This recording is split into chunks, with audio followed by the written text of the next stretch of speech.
The conference room air was thick with the low buzz of client chatter as Ava glanced at her phone. The screen flashed with an incoming call from Brent. She stepped out into the quiet hallway, expecting the usual small talk. "How's the trip? When will you be home?" But Brent's voice, when it came through, was cold, laced with an almost triumphant smugness. "I'm divorcing you," he announced. "I've already sold the condo, so you'll need to figure out where you're going to live. Enjoy that." For a moment, Ava couldn't breathe. The sheer audacity of it, the total lack of remorse, it was almost laughable. Her hand tightened around the phone as his words sunk in. "You sold the condo?" she asked, her voice steady, an iron control she didn't know she possessed. "Yeah," he replied with a dry, careless laugh. "Brittany and I need the money to set up our life together. She deserves better than a tiny place in the city anyway." Brittany. The name stung, though Ava had suspected for months. Brent's late nights, the sudden work trips to Vegas, the mounting distance, all pointed to a third party. But to hear him speak her name so casually, as if Ava were the intruder in their life, lit a scorching fire in her chest. "Sounds good," Ava replied, her tone even. There was no way she would give him the satisfaction of hearing her cracked "My name is Ava Miller, and up until that phone call, I thought I'd married a man I could trust. Brent and I had been together for 6 years. We'd worked hard for our 2-bedroom condo in downtown Chicago, a cozy place I'd fallen in love with instantly. It wasn't just a home, it was a symbol of our partnership. Or so I had thought." Looking back, the signs had been there. Brent's dismissive attitude toward finances, his tendency to brush off her concerns with a quick kiss and a charming smile. She'd always assumed his confidence came from competence. Now she realized it came from his knowledge that he could manipulate her. The rest of the day was a blur. Ava sat through meetings, nodding and speaking on cue while her mind raced. Brent thought he'd won.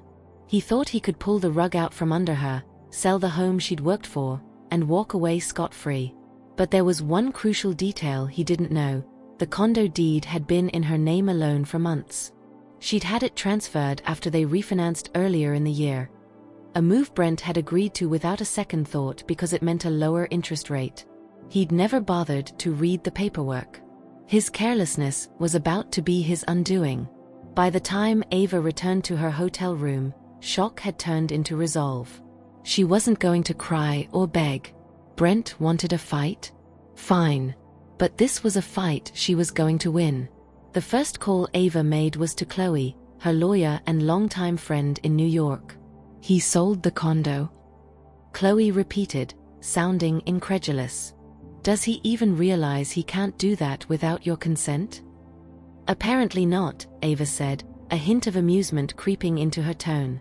"He thinks he's already spent the money on his new life with Brittany." Chloe laughed, a dry, sharp sound. "Well, he's in for a rude awakening. The sale is invalid.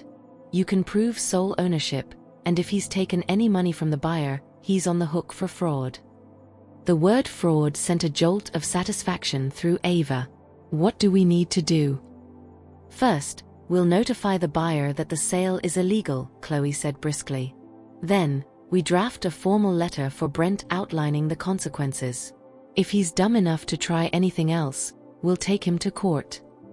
As she hung up, a strange sense of calm settled over Ava. Brent thought he'd left her powerless and scrambling, but in reality, he'd just set himself up for the ultimate humiliation. She channeled her energy into work for the remainder of the trip. The betrayal hurt, but the prospect of reclaiming her life and watching Brent's smugness crumble gave her a sense of purpose she hadn't felt in months. When she boarded the plane back to Chicago, she was ready. Ready to face him, dismantle his lies, and start a new chapter. The flight home gave her hours to strategize. Brent's arrogance was astounding. He hadn't even tried to hide his betrayal. But instead of spiraling, Ava focused on the coming confrontation. The plane touched down. Her first call was to Chloe. "I'm back. What's the next step?" "We've already notified the buyer," Chloe replied. They were shocked and furious with Brent. "They're cooperating, which helps our case." "And Brent?" I sent the formal letter to his email this morning, outlining the illegality and the potential fraud consequences. He hasn't responded yet, but I imagine he's going to be furious. Good, Ava thought. Let him stew. When she arrived home, the condo was eerily quiet.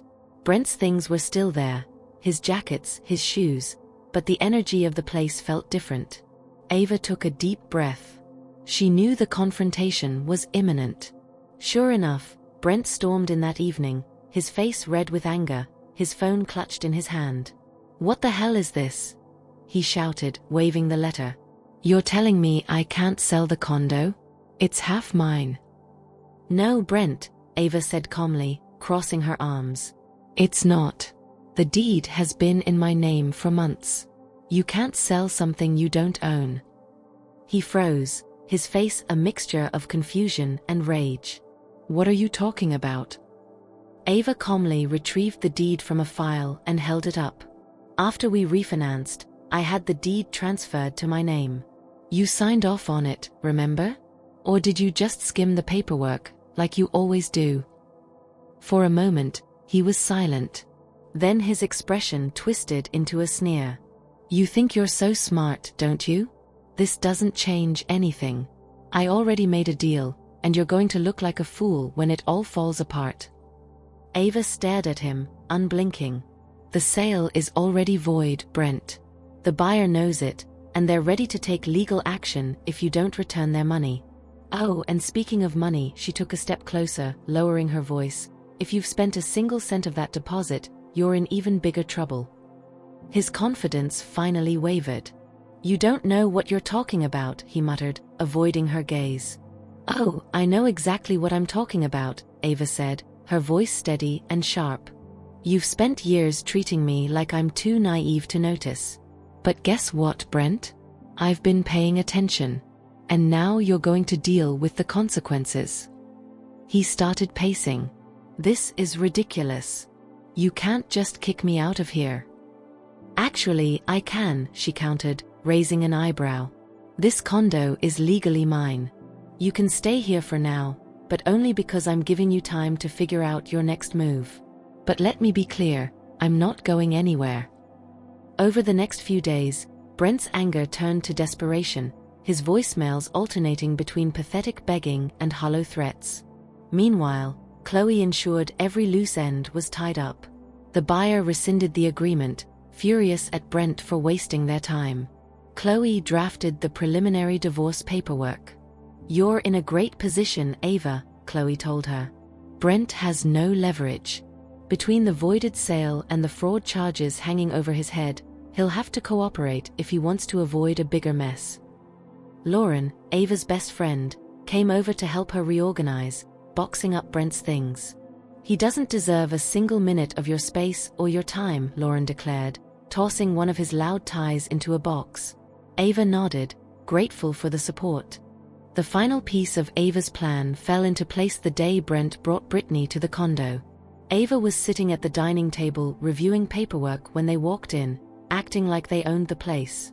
Brittany looked around with a smug, entitled smile. "So this is where we're staying?" Ava stood up, her heart pounding but her resolve unshaken. "No," she said firmly. "This is where Brent was staying. You, Brittany, won't be staying here at all." Brittany's smile faltered. She glanced at Brent, who looked stunned. "What is this?" he demanded. "This," Ava said, gesturing to the apartment, "is my home. Not yours. Not hers. And certainly not a hotel for you to shack up in after stabbing me in the back." Brent looked like he was about to explode. "You can't do this, Ava. You're being unreasonable." "No, Brent," Ava met his gaze, unflinching. "What's unreasonable is thinking you could sell my home, walk away with the money, and expect me to just roll over. You're lucky I haven't filed criminal charges yet." Brittany crossed her arms, her composure cracking. "Wait, what's she talking about?" she asked sharply. "You said this was your apartment. That you sold it." Brent flinched, trying to wave her off. "It's complicated, Nicole. I'll handle it." "Oh, it's not complicated," Ava cut in, stepping closer. He tried to sell an apartment that doesn't belong to him. That sale is void, and as of right now, he doesn't have a leg to stand on. Brittany's hand tightened on her purse strap. You mean the money you told me you had? Oh my God, did you lie about that too? Nicole, I can fix this, Brent pleaded. No, Ava cut him off again.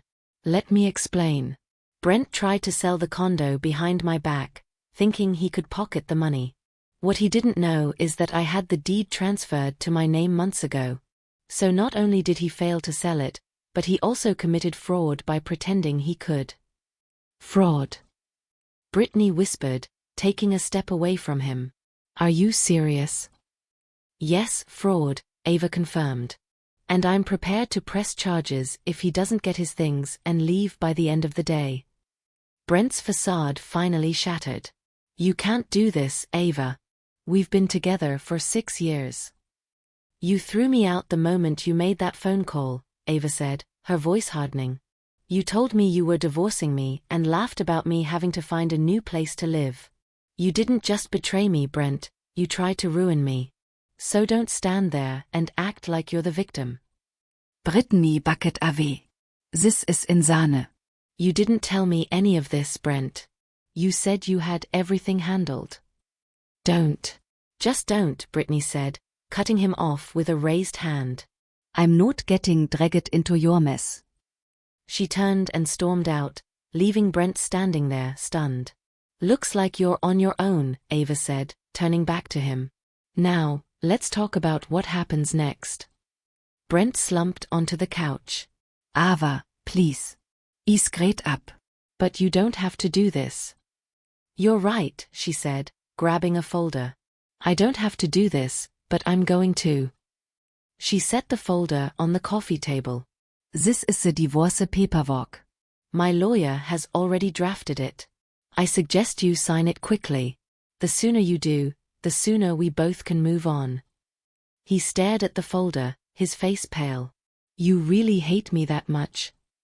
Ava let out a bitter laugh. No, Brent. I feel sorry for you. You had everything, someone who loved you, a home we built, and you threw it all away because you couldn't see past your own ego. She stood, her resolve absolute. I want you out of here by the end of the day. This is the last time I'm giving you any grace. Brent slumped, defeated. Fine. I'll go.